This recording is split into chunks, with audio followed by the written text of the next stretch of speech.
வணக்கம். இன்னைக்கு நாம ஒரு ஸ்பெஷலான இடத்துக்கு ஒரு ஆன்மீக பயணம் போக போறோம். இது நம்ம உடம்புக்கு மட்டுமில்ல, மனசுக்கும் ஆன்மாவுக்கும் ஒரு விருந்து கொடுக்கற மாதிரி ஒரு பயணம். நாம பார்க்க போற இடத்தோட பேர்லயே ஒரு பெரிய வாக்குறுதி இருக்கு. பசிய போக்குற ஒரு அருள் வாக்கு. சும்மா யோசிச்சு பாருங்களேன்.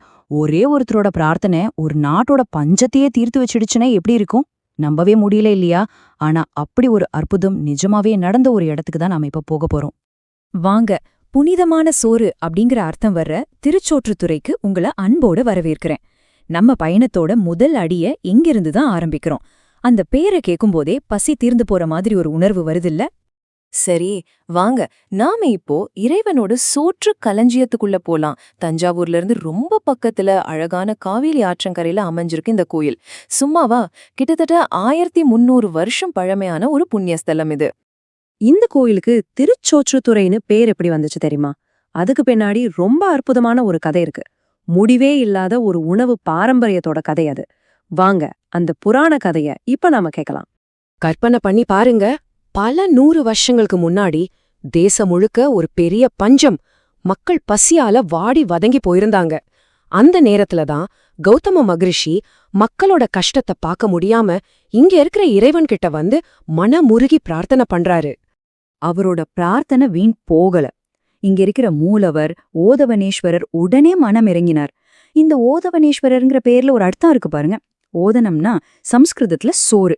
அப்போ ஓதவனேஸ்வரர்னா சோறு வழங்கி இறைவன். சிம்பிள். மக்களோட பசியை தீர்த்ததாலேயே அவருக்கு இந்த பேர் வந்துச்சு. அடுத்து நடந்ததுதான் அசலான அற்புதம். இறைவன் கௌதம மகரிஷிக்கு ஒரு அக்ஷய பாத்திரத்தை கொடுத்தார். அதாவது எடுக்க எடுக்க குறையவே குறையாத அன்னத்தை வழங்கக்கூடிய ஒரு தெய்வீக பாத்திரம். அந்த ஒரே ஒரு பாத்திரம் அந்த பஞ்சத்தையே முடிவுக்கு கொண்டு வந்துடுச்சு. இறைவனோட கருணைக்கு இதைவிட ஒரு பெரிய சாட்சி வேணுமா சொல்லுங்க? இங்க பசி மட்டும் தீராதுங்க, நம்ம செஞ்ச பாவங்களும் கூட தீரணும் ஒரு நம்பிக்கை இருக்கு. அதனாலதான் இத பாவ விமோச்சன ஸ்தலம்னு சொல்றாங்க. ஏன், தேவர்களோட ராஜாவான இந்திரனே ஒரு சாபத்தால கஷ்டப்பட்டப்போ இங்க வந்துதான் வழிபட்டு சாப விமோச்சனம் வாங்கினாராம். அப்போ பாருங்க, இது மனுஷங்களுக்கு மட்டும் இல்ல, தேவர்களுக்கும் ஒரு முக்கியமான சரணாலயமா இருந்திருக்கு. புராண கதையெல்லாம் கேட்டாச்சு. இப்போ வாங்க, இந்த கோயிலோட கட்டடக்கலை, சிற்பக்கலைன்னு அதுக்குள்ள ஒரு சின்ன பயணம் போயிட்டு வரலாம். இங்க இருக்கிற ஒவ்வொரு தூணும் ஒவ்வொரு கல்லும் ஒரு வரலாறு சொல்லும் பாருங்க. கோயிலுக்குள்ள போனதும் நம்ம கவனத்தை ஈர்க்கிற மாதிரி 3 முக்கியமான விஷயங்கள் இருக்கு. முதல்ல, முருகப்பெருமான் குரு மாதிரி நின்னு பிரம்மாவுக்கே பாடம் சொல்ற பிரம்ம சாஸ்தா கோலம். ரொம்ப அபூர்வமான காட்சி இது. 2வதா, 7 கன்னியர்களுக்கான ஒரு தனி சன்னதி. ரொம்ப சக்தி வாய்ந்த இடம். கடைசியா, இந்த கோயிலோட கதைக்கு காரணமான கௌதம மகரிஷியோட சிற்பம். அதையும் நாம இங்க பார்க்கலாம். அப்படியே அந்த கோயில் சுவர்களை பாருங்க.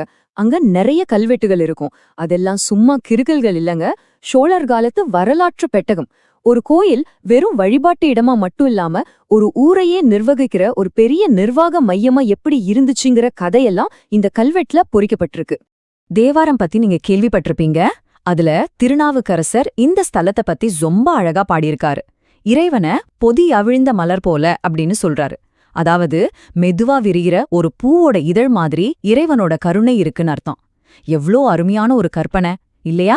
சரி, இதெல்லாம் பழங்கதைன்னு நினைக்காதீங்க. இந்த கோயிலோட பாரம்பரியம் இன்னிக்கும் உயிர்ப்போட இருக்கு. வருஷா வருஷம் நடக்கிற ஒரு பெரிய திருவிழாவுல இந்த கோயிலுக்கு ஒரு முக்கியமான பங்கு இருக்கு. திருவையாறுல சப்தஸ்தானம் விழான்னு ஒன்னு ரொம்ப பிரபலம். சப்தம்னா 7, அதாவது 7 ஊர்களை இணைக்கிற ஒரு பெரிய திருவிழா. அந்த 7 ஊர்கள்ல இந்த திருச்சோற்றுத்துறைக்கு 3வது இடம். அந்த திருவிழா நேரத்துல ஐயாரப்ப சுவாமி ஜொலிக்கிற ஒரு கண்ணாடி பல்லுக்குள்ள உலா வருவார். அப்படி அவர் இந்த 7 ஊர்களுக்கும் வர்ற காட்சி இருக்கே, அப்பப்பா அத பார்க்க கண்ணு கோடி வேணும்.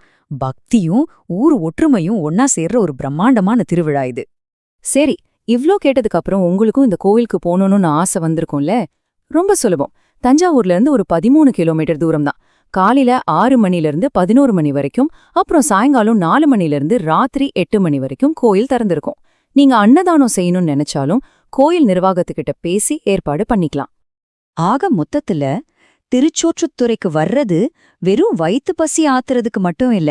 இங்க வந்தா நம்ம மனசுக்குள்ள இருக்கிற அமைதிக்கான தேடல், ஒரு ஞானத்துக்கான பசி, இப்படி ஆன்மாவோட பசியும் தீருங்கிறது தான் இங்க வர்ற பக்தர்களோட ஆழமான நம்பிக்கை.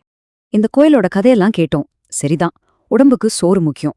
ஆனா நம்ம மனசுக்கு, நம்ம ஆன்மாவுக்கு எது உண்மையான நிறைவை தருது, எது நமக்கு உண்மையான பலத்தை கொடுக்குது, இத பத்தி கொஞ்சம் யோசிச்சு பாருங்க. சரி, அடுத்த முறை இதே மாதிரி இன்னொரு அற்புதமான இடத்தோட கதையோட உங்களை சந்திக்கிறேன். நன்றி.